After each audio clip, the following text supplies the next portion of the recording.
What's going on, guys? Welcome back. My name is Brandon, and today we're going to be installing some hydraulics on our DIY aluminum race cabinets. Stick around. For those of you that are new here, this is what we're building. These are going to be some enclosed cabinets. We're going to build the tops and bottoms. This is going to go in my enclosed cargo trailer. It's going to be a toy hauler / mobile welding rig. What we're working on today is this bottom cabinet, and what I want to do is to be able to hit these latches. I want this door to open up, and in the event, maybe at some point, I might want to have a winch up under this that will keep it all concealed. This is what we've got so far, guys. This tool cabinet right here fits inside that opening. That little area right below is what we're going to be working on today. Now, the reason I don't want this to hinge downwards like this is I don't want the faces to be all scuffed up, because we're in the process of getting this panel, this one, and this one sent off to powder coat. As soon as we're done with this, we can send it off, and I'm actually going to do a tour of these being powder coated. And I fabricated this door just like I did the others. This is 1/8 inch plate. I've attached a piece of 3/4 inch by 1/8 inch tube on the back of it. Then we're going to put a continuous hinge all along the top so that it hinges up like this. So when you release the latch, this will be up. If you wanted to either use this for storage or if you wanted to use it for a winch, it would all be self-contained within this. And then you can just close this down, the latch will latch, and it'll be nice and flush and look good. But like I said, we've got to get this door done so we can get this sent off to powder coat. When we get ready to start welding, guys, I will go over all my welder settings with you and show you exactly how I'm set up. I don't have them quite dialed in right now, so it's actually going to be a good episode to see the process that I work through when I don't get it quite perfect. I don't do a lot of aluminum, so getting something set up for aluminum is a little bit more of a curve for me because I don't do it all the time. But I will work you through my working progress and show you what I'm looking for when I'm setting up my welder and trying to get the settings dialed in. I'll show you what I have so far, and I'll bring you in really close and show you what I got. So these are the welds on the frame of the unit, and I was using 3/64 wire. But for this, I wanted to run 35 thousandths, so I'm running 35 thousandths Blue Demon wire. I absolutely love it. My local welding supplier doesn't always carry this, so a lot of times I got to order this online, but I love using Blue Demon products. Here's one of the welds close up, and you can see I've got a little bit of spatter in here, so I've got to work on that, and it looks like I've got to work on my manipulation a little bit, because you can see like right here I stopped and started. Looks pretty consistent all along through there, and then here it gets a little jumpy. So, and back here. But yeah, it's just a matter of practicing and getting it right. But I don't quite have the settings dialed in perfect, but by the time we're done here today, I will, and then we'll store the settings and save them. So I've got some continuous hinge that we're going to have to cut to length. I've got some hydraulics that we're going to end up installing. I've got the ball and sockets for the hydraulics that we're going to end up installing, and we're going to have to make some tabs so we can hook this up and make it all work. I will have links to everything that you see me using in this video. I'll put it down in the description. I bought all this stuff through Amazon. I try to keep it simple. I mean, who doesn't love Amazon? You order it and you got it at your doorstep a couple days later. Super handy. But yeah, let's get going. Now, my regular viewers of this show know that I like to just use my scribe to do a lot of things versus a tape measure. Kind of like a scribe, for me, is a lot faster, and I know that it's going to be accurate. And so I've just lined up one edge of this bulkhead, we'll call it, or door, and then I'll scribe the other side in. So I'll just, there, we'll cut it right on that line. And I'm going to be cutting this on my portable bandsaw stand that I made. Pretty slick. It's got a little switch right down here at the front. Just turn it on. This thing works perfect for stuff like this. If you want to see how I built it, I'll have a link up above. So we've got our hinge all cut to length, and what I had to do is just grind out a little bit under here, just so I didn't have any weld that was going to interfere with this hinge, and I had to do the same thing right here. I just had to grind this flush. So this is pretty much everything we're going to use. I got a pair of calipers, and I'll show you why I got those. This is what we're using for the rivets. We're going to be using aluminum rivets.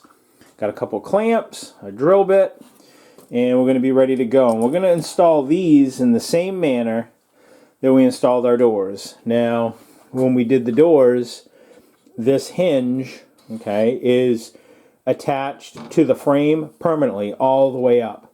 However, there's only one rivet, top and bottom, that's holding the door to the hinge. And that's just temporary, because once we're all done here, I'm going to drill out those rivets, one top and one bottom. I have drilled it all the way, though, just so you know. I've drilled all the holes all the way up so the rivets can go through. But I'm going to drill out the rivet top and bottom, take the doors off, bring them all to the powder coaters, and when we get back, we can pop rivet the doors back on to the side of the hinge that hasn't been attached yet. That makes sense. It'll make more sense here in a minute. But here we go, guys. Let's get a rivet here and on the other side. Maybe we'll even put one right in the middle, just for some extra measure, and then we will get this thing fit up and see how it looks. And just for the heck of it, guys, we'll throw one more in the middle. Now again, on this side, I'm going to end up drilling out all three of these rivets so that we can take this door completely off and send it out to powder coat.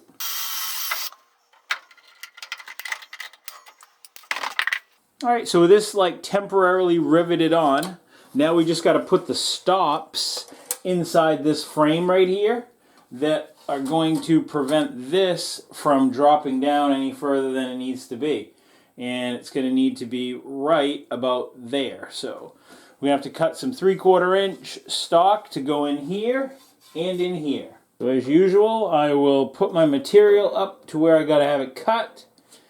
And then I'll just grab my handy scribe it on the back side and make the cut.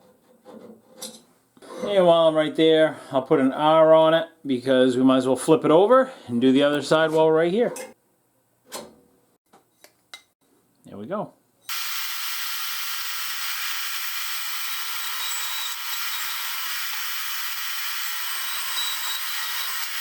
All this is candle wax or paraffin wax. A little bit of this on your blade just keeps the blade from gumming up from the aluminum. You can see I've got these just fit in here. I've had to notch out in the corners just a little bit to allow for the weld, but that's not a big deal. What I'm going to do is, so I don't interfere with the face of it, I'm just going to put a little weld right here and do the same thing. Put a little weld right here. All it is just to keep the face of this, give it something to stop against. And I'm just using a piece of 1/8 inch material to test everything, to make sure that my reveals are the same and make sure that everything's going to work just fine. And it's going to. So we'll start here. You can see I've got this one just set in there. It's just a friction fit on that side. So now I'm going to talk about the welder that we're going to use. And at some point I will do a review on this welder, guys. It's just, I've been using it just too much to be able to do one yet. But it's going to be to your benefit, because the more I use it, the more I'm familiar with it, and the more I can tell you about it. So it's a Yes welder. It's the YWM 211P. It does MIG, pulse, MIG, spool, stick, and lift TIG. But the one thing that's nice about this, guys, is it does regular MIG, it does aluminum pulsed MIG, and it does aluminum double pulse MIG. Now the double pulse MIG, what that'll do is that'll allow you to weld 1/16 of an inch material, super thin stuff. Comes with a whip that you can weld steel with, and it also comes, I believe, with a graphene liner so that you can also weld aluminum. This thing is pretty well equipped, and I have to say, guys, I own a lot of the Yes welders, and so far this one is by far my favorite. And one of the things that I really like the most, guys, about this is that you can store 10 presets with this, and it is just awesome. So I've got, you know, setting 0 is 1/8 inch aluminum, 35 thousandths 4043 wire. I've got it set for pulse, 18.5 volts, 114 amps, run out is 7, inductance is 0. You can set all this stuff. Once you find a good setting, you can set it and store it right in there. It's super easy. Let's say we want to load up a setting. We press that button, you see how it says load? Then we just turn this knob and we can go to channel 2 and watch what happens. 19.5, 11.5. If we don't know what channel 2 does, and I've just been kind of keeping like a little hen scratch note, eventually I'll update it. So number 2 is the same but a little hotter. So number 2 is just like channel 1 for 1/8 inch aluminum. I'm using 5356 wire in 30 thousandths diameter. Eventually, once I get these just right, I'll type it up and put it beside the machine. If I wanted to save a setting, all I would do is press this, press it again, and then hold this button down for 3 seconds. So let's say like channel 9. Hold that down for 3 seconds. There, now that setting is on channel 9. So now let's load it and go to channel 9, and it'll be what you just saw on the screen.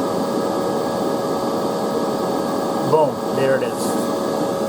And you can do this for any of the settings. You've got the modes, you've got the 2T, 4T, wire diameter, you've got double pulse specs, and then this is aluminum stainless, aluminum MIG, stainless steel, ferrous mix, ferrous CO2. So this column here would be your gases. So these are my settings, guys. I'm using 35 CFH of pure argon. I'm running 17.1 volts, 90 amps. I'm in pulse MIG, 2T mode, 35 thousandths. I'm on a double pulse. Aluminum fumes and aluminum dust are really bad for you, so you want to make sure that you're wearing a respirator. This is what I use. It's a 3M, and the reason I like it is because it fits underneath my hood really well. This is the cartridge that I use. I'll have links down below for that. Some people say these 2097s, they're for sweeping up dust. It's just a dust particle or a general purpose. It is for dust, but it's also for welding fumes. 3M lists this under their metal manufacturing for welding fumes, metal cutting, fabrication, cutting and grinding, welding operations. So they make a bunch of different ones, like 3 or 4 are really common, but this is for welding. So make sure you're being safe, protecting your lungs. And I'm using a spool gun, and as I said, guys, earlier, I'm using 35 thousandths Blue Demon 4043 wire.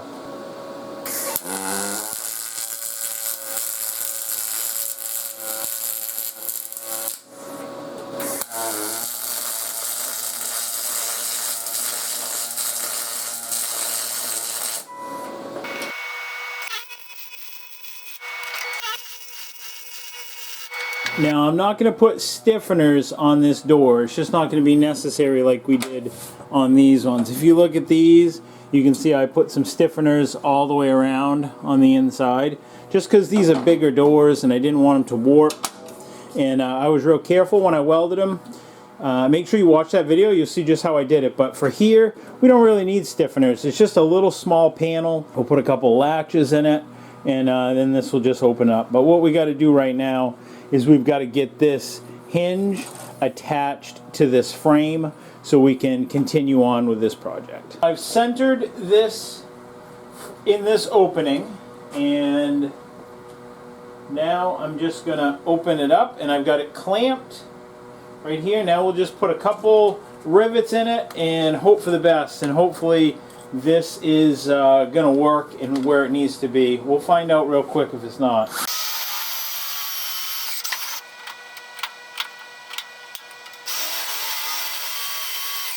This is where a right angle drill would be handy, so I can go in straight on. I don't think it's going to matter that it's at a little bit of an angle. We'll find out. We'll see if it affects it any. I don't think it will, but we'll find out soon enough. Alright, let's give it a try and see if this is adjusted properly. It's a little tight, but that's okay. That'll work. Let's get all the rivets in this side, and then we'll just leave the door side for right now, because we still got to get the hydraulics on this and stuff.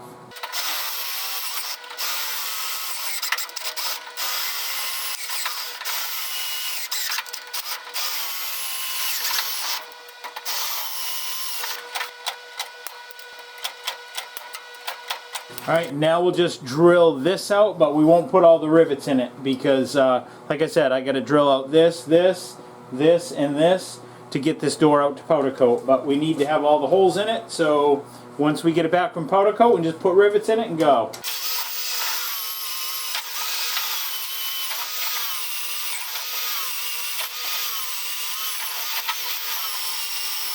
So we've got it all riveted. It's all permanently attached to the frame on this side. And then this side's just got a few in it like we talked about. We'll be drilling those out here soon so we can get the doors to powder coat. But let's talk about wire feed settings and what looks right and what doesn't. I had to grind it here just a little bit to allow for clearance for this. You can see I had to do a little bit of a modification. I had to cut this side back to allow for these stops, and I had to do the same thing here. I had to cut this side back to allow for that stop. For now, let's look at this weld, okay? This looks a little cold, and the reason I say that is that the toes, this side of the weld right here and this side, they just haven't like melted in. They haven't blended in smoothly. Like if you look down here, you can see how that's all blended in nice and smooth. So that was a better setting. We'll come over here to this side, same thing. You see how it looks cold here? That's called lack of fusion. And you see all this spatter right here? You can see it's kind of rough right there. And if you look at this, you can see how you've got like little spatter flakes here, little pieces of spatter like here. And the cause of this spatter is because I've got too much wire feed speed for the voltage that I'm using. So basically it's just dumping in too much metal faster than it can melt, basically. So to cure this, one way of doing it would either be back off the wire feed speed or turn up the voltage, and that would correct this. So let's start with a latch, and I think for the latch I'm going to do it this way, so then when you press it, it'll just be one in the middle. So we'll start by finding center. Then for the width, I'll just take a pair of calipers and clamp it, then use the back side to scribe it. And I'm just kind of like roughing the center of that.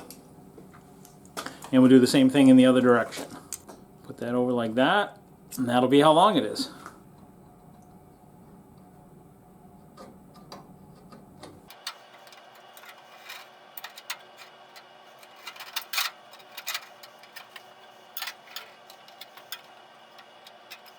Drill a couple holes in it and get this thing cut out.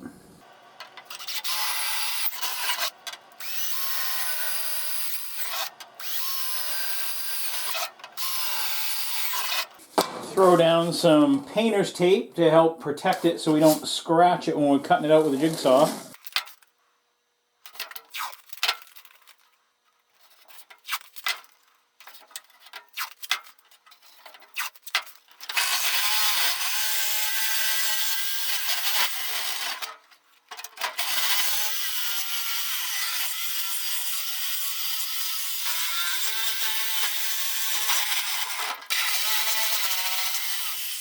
So let's take the tape off, get it adjusted, and we'll see how those hydraulics will work.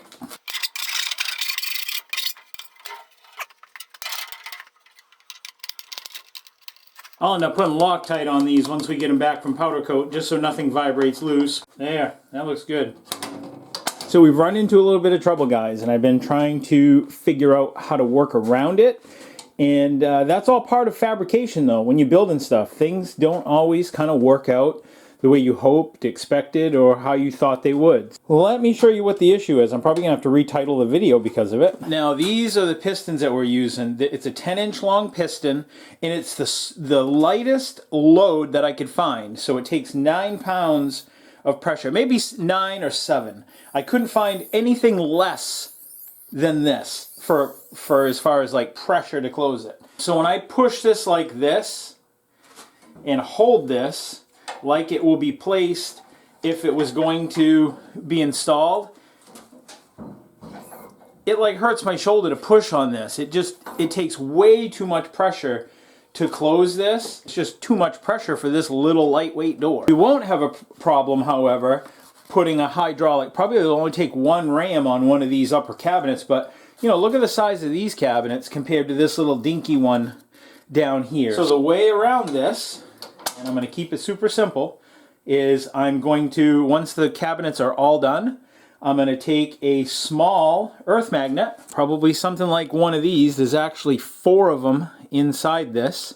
I'm going to take one of these little small earth magnets, and I'm going to glue it right to the side of here. And then when I open up this door, it'll actually magnetize itself to the toolbox to hold this door up. I think that that's the simplest way, the easiest way, and probably the best way of going about this right now. But like I say, guys, these are just some of the setbacks that you can get into when you're doing these little projects, and it's like working through them is the best way to do it. I could also actually put a little piece of Velcro, a little 1-inch square tab on the door, and then a corresponding piece on the face of the toolbox.